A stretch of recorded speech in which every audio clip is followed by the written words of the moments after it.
Hello everyone, welcome back to my YouTube video.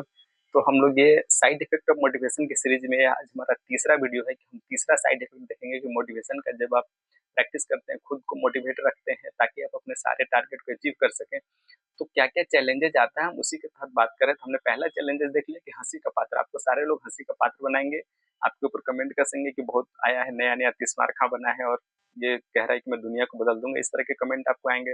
दूसरा क्या है कि फिर वो लोग कमेंट आपके ऊपर करेंगे बिहेवियर चेंजेस, कि आपके बिहेवियर में चेंज हो गया, आप पहले वाले नहीं हो।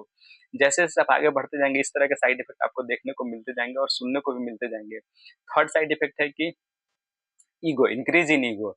अब क्या होगा ना कि कुछ दिन बाद देखिए, पहले तो लोग आपका हंसी उड़ाएंगे कि नहीं नहीं तुम नहीं कर सकते हो, कुछ दिन का ये बात है, फिर तुम ठंडे हो जाओगे, अभी जोश है थोड़ा दिन, चलो कुछ दिन करो प्रैक्टिस, फिर तुम ठंडे हो जाओगे, फिर आपके अंदर वो कमी निकालेंगे कि तुम ग्रुप से हट रहे हो, ग्रुप से कट रहे हो, बाकी लोगों पर तुम ध्यान नहीं देते हो, अपने ऊपर ही ज्यादा ध्यान लगे हो। फिर उसका थर्ड स्टेज क्या आता है, ईगो। फिर ये बोलेंगे कि यार ना उसका ना थोड़ा एटीट्यूड बदल गया है, एटीट्यूड बदल गया। फिर वो क्या करेंगे, जब वो कोशिश कर रहे हैं बार बार आपको पीछे धकेलने की, वापस लाने की, अपने साथ मिलाने की, और आप नहीं जा पा रहे हो उनके साथ, और आप डटे हुए कि नहीं नहीं मुझे तो आगे ही बढ़ना है और सक्सेस को अचीव करना है, तो थर्ड में आता है उनका माइंड में क्या आएगा कि एटीट्यूड। आप कुछ भी बोलोगे ना तो उनको लगेगा कि यार इसके एटीट्यूड में चेंज है, पहले तो ऐसे ये नहीं बोलता था, अब ऐसे क्यों बोलता है।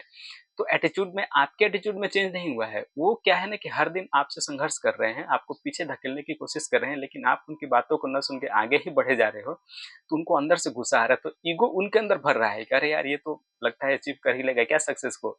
तो उनके माइंड में ईगो आ रहा है धीरे धीरे, तो वो उसका इल्जाम आपके ऊपर डालेंगे कि तुम ईगोस्टिक हो रहे हो, तुम अंदर ईगो ला रहे हो, तुम्हारा एटीट्यूड चेंज हो गया है, तुम किसी को कुछ नहीं समझते हो अपने सामने। तो इस तरह के बहुत सारे बातें आपको सुनने को मिलेगी, लेकिन इस पर भी हमें ध्यान नहीं देना है। अगर कोई हमें बोलता है कि तुम्हारा एटीट्यूड, तुम्हारा बिहेवियर चेंज हो गया है, तो आपको एक्सेप्ट कर लेना है कि हाँ यार मेरे पास समय नहीं है, मैं थोड़ा किसी और टारगेट को कर रखा हूँ लाइफ में, और मुझे उस चीज़ को अचीव करना है, तो मैं थोड़ा उधर ज़्यादा फोकस कर पा रहा हूँ, ज़्यादा ध्यान दे रहा हूँ, तो आप लोगों को कम समय दे रहा हूँ।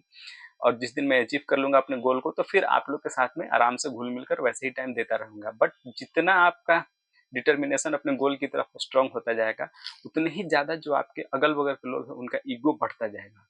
वो तो इस लेवल पे भी ईगो हो सकता है कि आपको वो फिजिकली डिस्टर्ब करने की भी कोशिश करे, हो सकता है कि किसी बात पे आपसे झगड़ा भी करने लगे, छोटी छोटी बातों को लेके लड़ाई का भी माहौल बना दें। तो आपको इनसे बचना है, क्योंकि सफलता अपने साथ बहुत सारी चीजों को लेकर आती है। ऐसा नहीं कि आप डायरेक्ट सफल हो जाएंगे और अच्छे भी बने रहेंगे। तो जब सफलता आएगी तो अपने साथ बहुत सारे बुराइयों को भी लेके आएगी, और बहुत सारे लोग होंगे जो आपके अलग अलग तरह के कमेंट करेंगे, लोगों को फीडबैकिंग करेंगे, आपको नीचा दिखाने की कोशिश करेंगे, हर बात में आपको नीचा दिखाने की कोशिश करेंगे, क्योंकि उनको रियल में जलन होता है। जब आप सक्सेस की ओर जाते हैं ना, तो बाकी आपके अगल बगल के जितने लोग हैं ना, सबको बहुत ज्यादा जलन होता है कि यार मैं नहीं कर पा रहा हूँ, ये कैसे कर सकता है। तो क्योंकि उस सर्कल आप ही का है, आप पहले से रहते आए हैं, तो आपको पता होगा कि जब क्लास में हम सभी लोग पढ़ते थे, हमें पता है कि जब अपना दोस्त टॉप होता था तो कितना दुख होता था। भले कोई दूसरा जो अपने ग्रुप का नहीं है, अगर वो बंदा टॉप कर जाता था तो उतना दुख नहीं होता था, लेकिन जब अपने ग्रुप का जैसे 4-5 बच्चों का ग्रुप और उसमें से कोई एक बच्चा टॉप करता था, तो बाकी बच्चे बहुत ज्यादा दुखी होते थे, जबकि उनको उसमें खुश होना चाहिए था। लेकिन ये नेचर है, ये ह्यूमन नेचर है कि अपने लोग के सफलता से अपने लोग को बहुत जलन होती है। तो इसी के तहत वो आपको बोलेंगे कि तुम्हारा एटीट्यूड चेंज हो गया है, तो उनको एकदम एक्सेप्ट कर लेना है। आपको एकदम क्या होना है कि एक्सेप्ट कर लेना है, झुक के उनको बोलना है कि हाँ जी, मेरे अंदर चेंजेस हो गया है, मैं आपको समय नहीं दे पा रहा हूँ, उसके लिए मैं आपसे बहुत बहुत क्षमा प्रार्थी हूँ। अभी आप मुझे फ्री छोड़ दें, मेरे साल 2 साल को मेरे को कुछ टारगेट मैंने सेट किया है लाइफ में, जब तक मैं वो अचीव नहीं कर लेता हूँ, मैं आप लोग को कम समय ही दूंगा। और अगर आपको इससे एतराज है तो मैं आपको कुछ नहीं कर सकता, क्योंकि वो आपके माइंड की कमी है। अभी मैं टारगेट कुछ और सेट कर रखा और मुझे उसको अचीव करना है, मैं उसे उसी टारगेट की तरफ चलना है, इसीलिए मैं अभी कहीं ध्यान नहीं दे सकता हूँ। एक बार जब आप लाइफ में किसी चीज को अचीव कर लेंगे, तो यही लोग जो आपकी इतनी बुराई करते हैं, हमेशा आपसे नफरत करते हैं, जलते हैं, वही लोग आपके साथ आएंगे और आपके फ्रेम में आके फोटो खिंचाने की कोशिश करेंगे, और दूसरे लोगों को बताएंगे कि ये मेरा खास फ्रेंड है, हम लोग तो बचपन से दोस्त, हम लोग तो लंगोटिया यार हैं। तो इसीलिए ऐसे लोगों से जलना नहीं है। चाहे कितने भी आपके ऊपर इल्जाम लगाएं, कितने भी ब्लेम करें, कितने भी तरह तरह की बातें आपके ऊपर फैलाएं, आपको डटे रहना है, डटे रहना है, डटे रहना है।